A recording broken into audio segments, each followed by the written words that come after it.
suis doctorante en biologie, et notamment l'immunologie du cancer. Aujourd'hui, je travaille au sein de la cellule Catch Charleroi. Ça fait 2 ans et demi que je travaille comme chargée de recherche en économie pour l'ULB.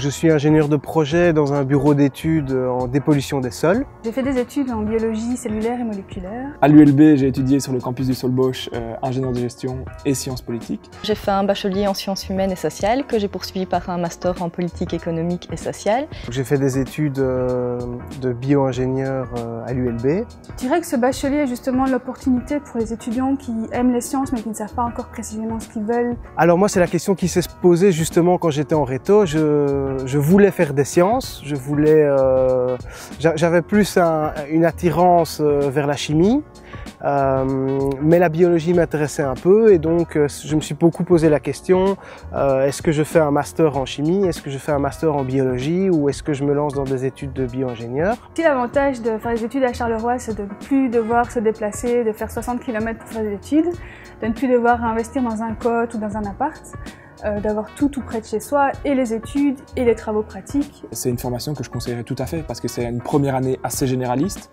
qui permet ensuite, en fonction des affinités qu'on se découvre, parce qu'on ne sait pas toujours à 18 ans exactement ce vers quoi on veut aller, donc on permet de se découvrir en première année et puis de s'orienter de façon assez large. Le bachelier en sciences humaines donne accès à une série de masters, donc ça va du master en sciences politiques au master en sociologie, en anthropologie, en criminologie, en gestion des ressources humaines, donc on n'est pas cloisonné dans un domaine bien précis. Donc c'est une formation que je recommande à 100%.